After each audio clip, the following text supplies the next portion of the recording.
இசை அது அன்னையின் தாலாட்டில் தொடங்கி நம்முடைய பருவகாலங்களில் ஒவ்வொரு காலகட்டங்களாக மாறி வருகின்ற பொழுது அந்த இசையை நாம் ரசிக்கின்ற ஒரு தன்மை, அதன் இனிமை எவ்வளவு இன்பமானது என்பதற்கு எத்தனையோ சான்றுகள் உண்டு. இசை நம்மை மெய்மறக்க செய்கின்றது. இசை அது நம்மை ஆட்கொள்ளுகிறது.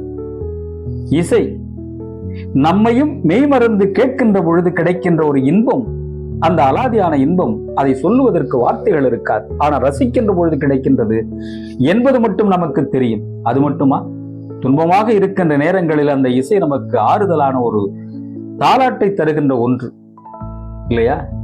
இப்படி பல பரிமாணங்களை கொண்ட அந்த இசை பல கருவிகள் மூலமாக கிடைக்கின்ற பொழுது ஒவ்வொரு கருவிக்கும் ஒவ்வொரு தன்மையான இசையை நாம் ரசிக்கின்றோம், கேட்கின்றோம் இல்லையா?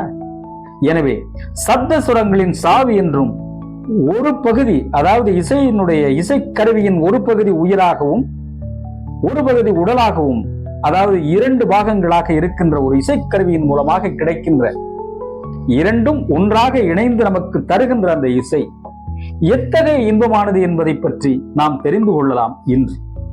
அது மட்டுமா, 17ஆம் நூற்றாண்டில் பாத சங்கிரகம் என்ற ஒரு நூல் இருந்தது. அந்த நூலில் துளைக்கருவிகள் பற்றி குறிப்பிடுகின்ற பொழுது இந்த இசைக்கருவியை பற்றியும் குறிப்பிட்டிருக்கின்றார்கள். அப்படிப்பட்ட இந்த இசைக்கருவியை பற்றி தான் இன்றைய இந்த நிகழ்ச்சியில் நாம் தெரிந்து கொள்ள இருக்கின்றோம். நான் உங்கள் அன்பின் மாங்குடிக்கே முத்தமிழ் செல்வன். வாங்க நிகழ்ச்சிக்குள்ள போகலாம்.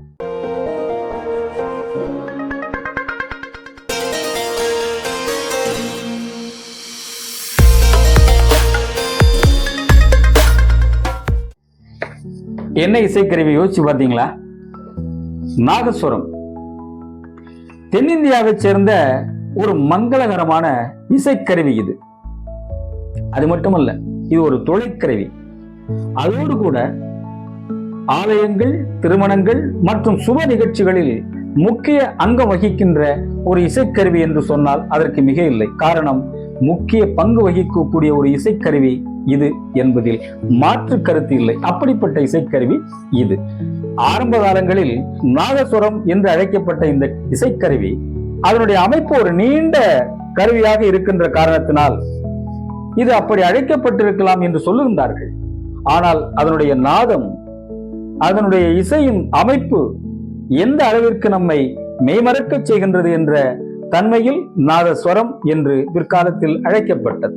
எது எப்படியோ இசை நமக்கு இனிமையாக இருக்கிறது என்பதில் மாற்று கருத்தில்லை இல்லையா?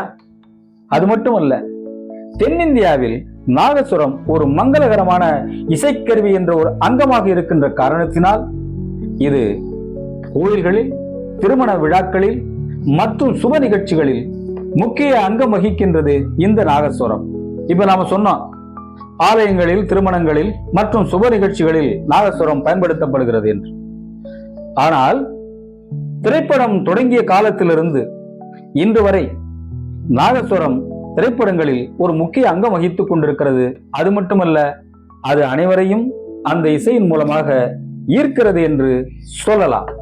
அதாவது பண்டைய காலங்களில் 1000 ஆண்டுகளுக்கு முன்பே இதை கல்லாலான சிற்பமாக வடித்திருக்கிறார்கள்.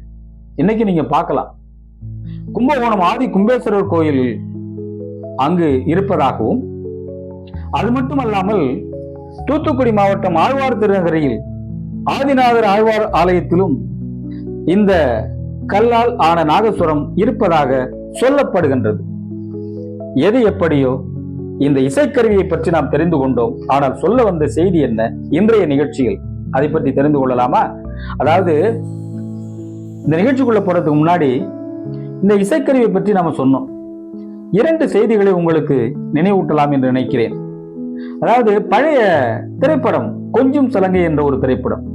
அந்த திரைப்படத்தில் ஒரு பாடல் காட்சி வரும். உங்களுக்கே தெரியும், ஜெமினி கணேசன் அவர்கள் சொல்லுகின்ற ஒரு வசனம், ஏன் பாட்டை நிறுத்திவிட்டாய்? உன் இசை என்ற இன்ப வெள்ளத்திலே நீந்துவதற்கு ஓடோடி வந்த என்னை ஏமாத்தாதே சாந்தா. அப்பொழுது எஸ் ஜானகி அவர்கள் பாடலை தொடருவார். காரைக்குறிச்சி அருணாசலம் அவருடைய நாதஸ்வர இசையும் அந்த பாடலோடு இணைந்து வரும்.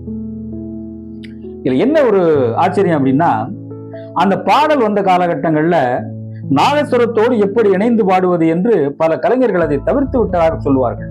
ஆனால் ஜானகி அவர்கள் துணிந்து அந்த பாடலை பாடியதாக சொல்லுவார்கள்.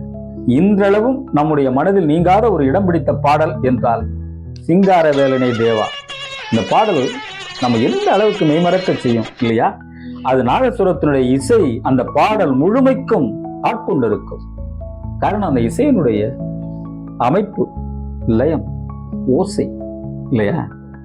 அதே மாதிரி இன்னொரு திரைப்படம் தில்லானா மோகனாம்பாள்.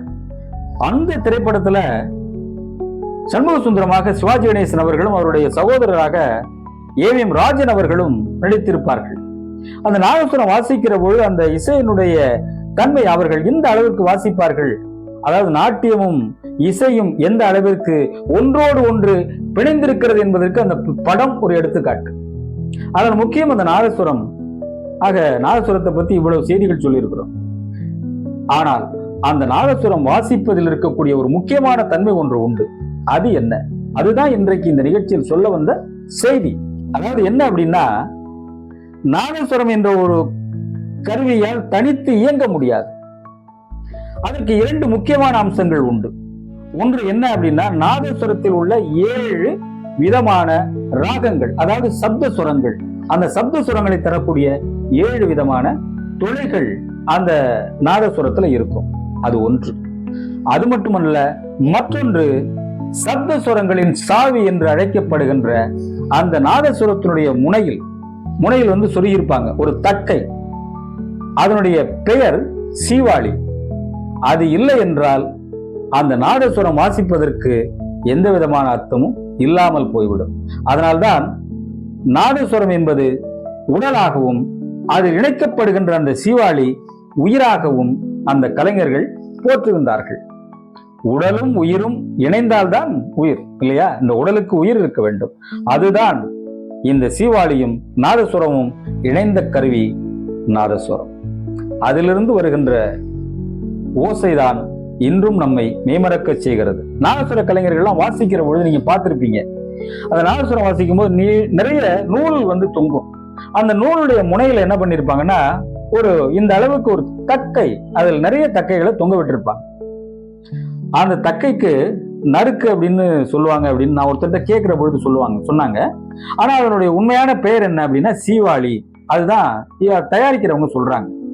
அந்த சீவாளி அதை வந்து அந்த நாதசுரத்தில் இணைத்து அவர்கள் வாசிக்கின்ற பொழுதுதான் அதன் மூலமாக அந்த துளையின் வழியாக அந்த ஓசை பிறந்து நம்மை அந்த இசையின் மூலமாக ரசிக்க வைக்கிறது. இப்படித்தான் எப்படி உயிர் இல்லாமல் உடல் இல்லையோ அப்படித்தான் இந்த சீவாளி இல்லாமல் நாதசுரம் என்ற கருவி செயல்பட முடியாது என்பதற்கு ஒரு எடுத்துக்காட்டு. சரி, இப்ப இந்த 2 இசைக்கருவிகளை பற்றி நம்ம தெரிஞ்சுக்குவோம்.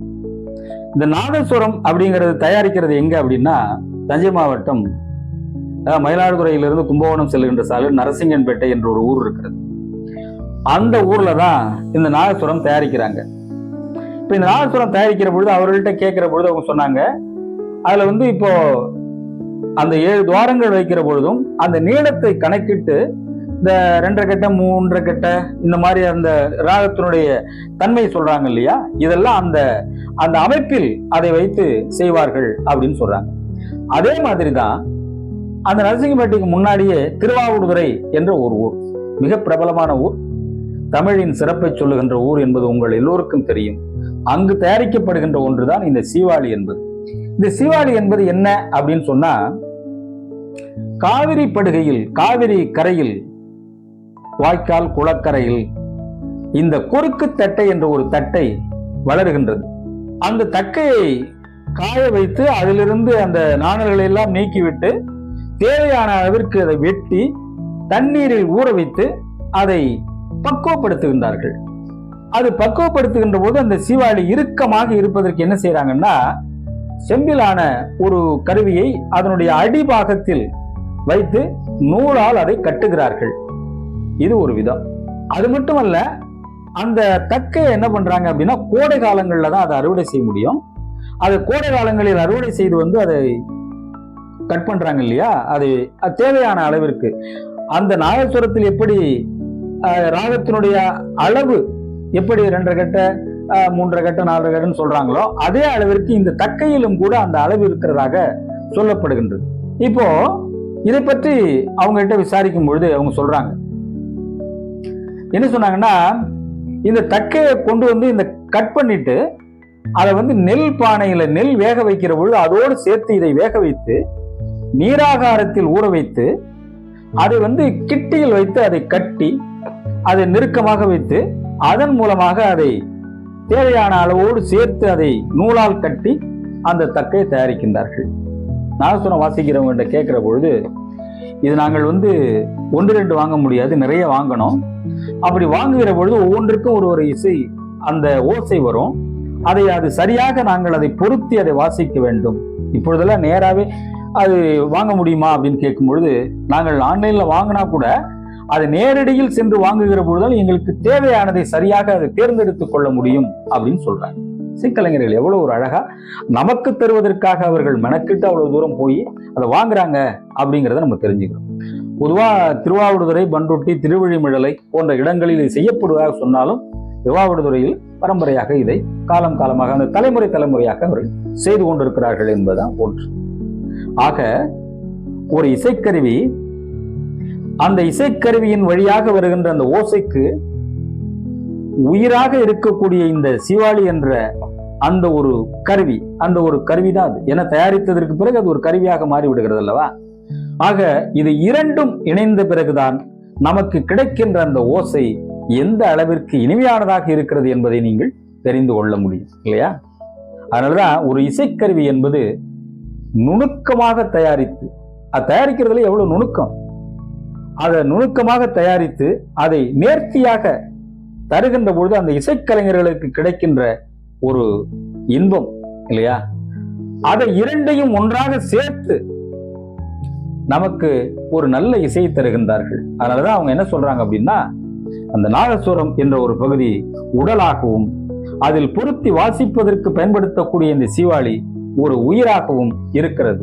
அந்த உடலும் உயிரும் ஒன்றாக இணைந்து சப்த சுரங்களை நமக்கு தருகின்ற பொழுது அந்த சப்த சுரங்களின் சாவியாக அந்த சீவாளி இயங்குகின்றது என்றுதான் சொல்ல வேண்டும். ஆக நாம் கேட்கின்ற அந்த இசைக்கருவிக்குள் நாம் கேட்கின்ற அந்த இசைக்கருவி ஒன்றாக நமக்கு தெரிந்தாலும் அதை தயாரிக்கின்றவர்கள் இருவர் என்பது நமக்கு தெரிகின்றது. அது மட்டுமல்ல, அது ஒன்றோடு ஒன்று இணைந்த பிறகு நமக்கு எந்த அளவிற்கு ஒரு இசை கிடைக்கின்றது என்பதற்கு இது ஒரு உதாரணம் என்று சொல்லலாம்.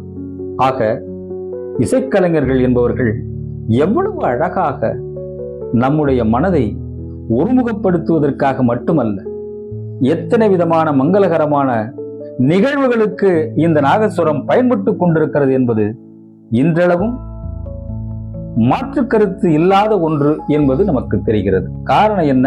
காலம் காலமாக இது நம்முடைய பண்பாட்டில் கலந்த ஒரு இசைக்கருவி என்பதுதான் உண்மை. பண்பாட்டோடு கலந்த ஒரு இசைக்கருவி எத்தனை ஆண்டுகளானாலும் அது நம்மோடு இணைந்திருக்கும் என்பதில் எந்த விதமான மாற்று கருத்தும் இல்லை. எனவே நேயர்களே, இசை ரசிப்போம், இசையோடு இணைந்திருப்போம். இசை நம்மை எப்பொழுதும் அமைதியாக வைத்திருக்கும் என்பதில் மாற்று கருத்து இல்லை என்பதை நாமும் நம்புவோம், ரசிப்போம், இசையை ரசிப்போம். என்ன நண்பர்களே, இன்றைக்கு இந்த நிகழ்ச்சி எப்படி இருந்துச்சு? உங்களுடைய கருத்துக்களை சொல்லுங்க. லைக் பண்ணுங்க, ஷேர் பண்ணுங்க, சப்ஸ்கிரைப் பண்ணுங்க. மீண்டும் சந்திப்போம். அதுவரை உங்களிடமிருந்து அன்பு வணக்கம் கூறி விடைபெறுகின்றேன். உங்கள் அன்பின் மாங்குடி கே. முத்தமிழ் செல்வன். வணக்கம்.